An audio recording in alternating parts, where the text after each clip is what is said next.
Hello aspirants, इस खास explainer में आप सभी का बहुत बहुत स्वागत है।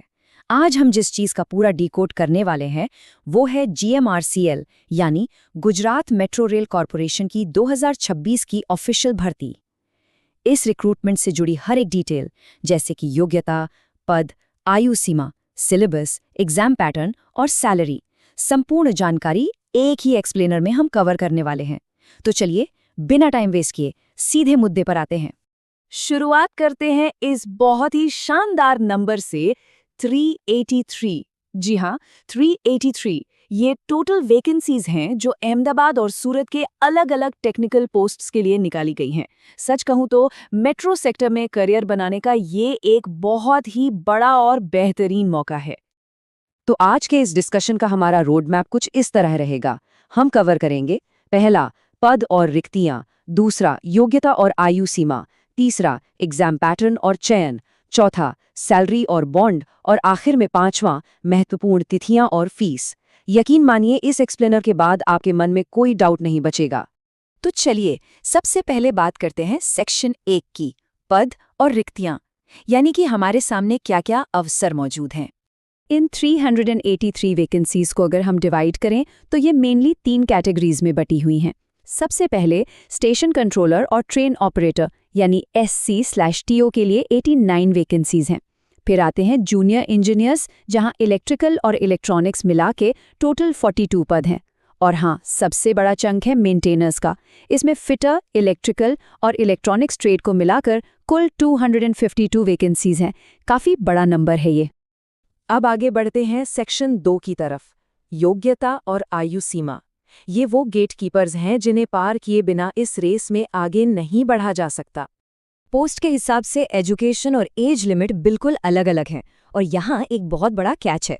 SCO और जूनियर इंजीनियर के लिए आपका संबंधित इंजीनियरिंग ब्रांच में डिप्लोमा होना ज़रूरी है और एज 18 से 28 साल के बीच होनी चाहिए।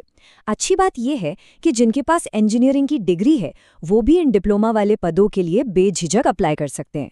लेकिन मेंटेनर पोस्ट के लिए 10वीं पास यानी SSLC के साथ 2 साल का ITI होना 100% अनिवार्य है। यहाँ डिग्री या डिप्लोमा वाले कैंडिडेट्स ITI की जगह बिल्कुल अप्लाई नहीं कर सकते।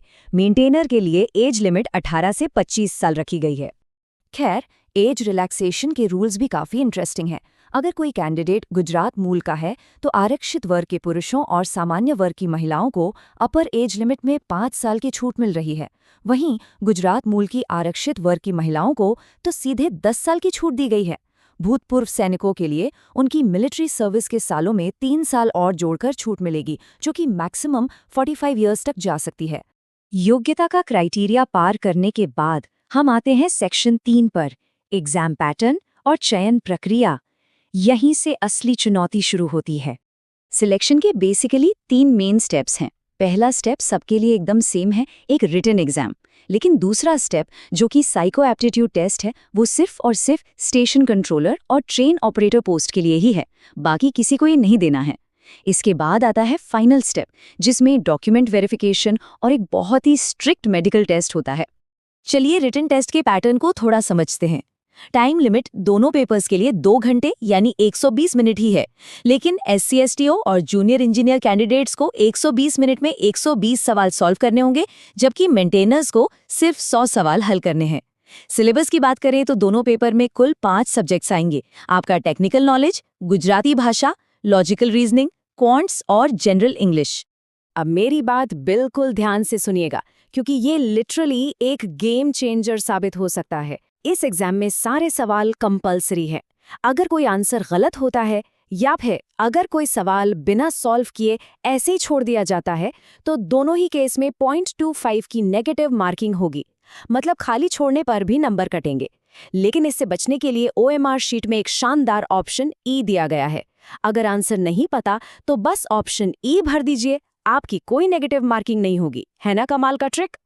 और अब आता है इस एग्जाम का सबसे बड़ा ट्रैप, गुजराती भाषा का टेस्ट। ये टेस्ट सिर्फ क्वालिफाइंग नेचर का है।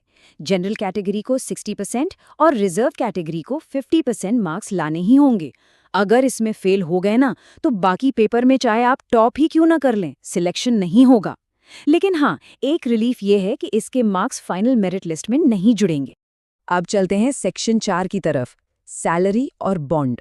भाई इतनी मेहनत के बाद इनाम क्या मिलेगा ये जानना तो बनता है। तो वो सबसे बड़ा सवाल जो शायद आप सभी के दिमाग में चल रहा होगा, सैलरी और ट्रेनिंग का स्ट्रक्चर आखिर है क्या?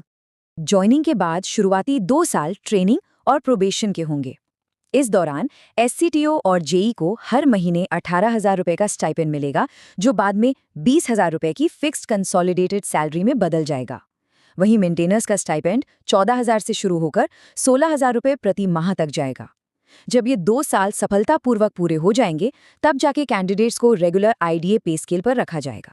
लेकिन रुकिए, इस सैलरी के साथ एक बहुत बड़ी कंडीशन भी जुड़ी हुई है, और वो कंडीशन है इस बड़े से नंबर की, 2,50,000 रुपए। जी हाँ, ये अमाउंट दरअसल एक श्योरिटी बॉन्ड है। कॉर्पोरेशन ज्वाइन करते टाइम आपको ये कमिटमेंट देना होगा कि आप कम से कम 3 साल तक अपनी सेवाएं देंगे। एससीटीओ और जूनियर इंजीनियर के लिए ये बॉन्ड अमाउंट 2.5 लाख रुपए है और मेंटेनर्स के लिए 1,25,000 रुपए। तो फॉर्म भरने से पहले इस 3 साल वाले कमिटमेंट को दिमाग में जरूर रखिएगा। अब आते हैं अपने फाइनल सेक्शन 5 पर, महत्वपूर्ण तिथियां और फीस। मतलब आपका एक्शन प्लान क्या होना चाहिए। देखिए, टाइमलाइन बहुत टाइट है। ऑनलाइन रजिस्ट्रेशंस 29 अप्रैल 2026 से स्टार्ट होकर 28 मई 2026 तक चलेंगे। तो 28 मई की डेडलाइन किसी भी हाल में मिस नहीं करनी है। फीस जमा करने की लास्ट डेट 31 मई है और जो एक्सपेक्टेड एग्जाम डेट है वो जून या जुलाई 2026 में हो सकती है। तो तैयारी के लिए टाइम काफी कम है। फीस की बात करें तो एप्लीकेशन और पेमेंट दोनों सिर्फ ऑनलाइन होंगे। अनरिजर्व्ड मेल कैंडिडेट्स के लिए फीस 600 रुपए है। बाकी जितने भी रिजर्व्ड कैटेगरीज हैं, महिलाएं हैं और एक्स सर्विसमैन हैं, उनके लिए फीस सिर्फ 300 रुपए रखी गई है। और हाँ, ये फीस नॉन रिफंडेबल है, वापस नहीं मिलेगी। एक और बहुत सीरियस बात, रेलवे और मेट्रो के मेडिकल स्टैंडर्ड्स कितने सख्त होते हैं ये तो आप जानते ही होंगे, स्पेशली आंखों को लेकर। तो अगर किसी भी कैंडिडेट ने लेसिक सर्जरी करवा रखी है तो प्लीज ध्यान दें, आप किसी भी पोस्ट के लिए एलिजिबल नहीं है। लेसिक सर्जरी यहाँ पूरी तरह से प्रतिबंधित है। तो इस पूरे एक्सप्लेनर का कंक्लूजन यही है, आपका टेक्निकल नॉलेज कितना भी स्ट्रांग क्यों ना हो, अगर आप उस गुजराती लैंग्वेज टेस्ट को पास नहीं कर पाते हैं तो सब बेकार हो जाएगा। इसलिए अपनी टेक्निकल पढ़ाई के साथ साथ आज ही से गुजराती भाषा की तैयारी भी शुरू कर दीजिए। क्या आप इस चैलेंज के लिए तैयार हैं? सही स्ट्रैटेजी बनाइए और लग जाइए, क्योंकि सफलता उन्हीं को मिलेगी जो आज से ही मेहनत करेंगे। All the best.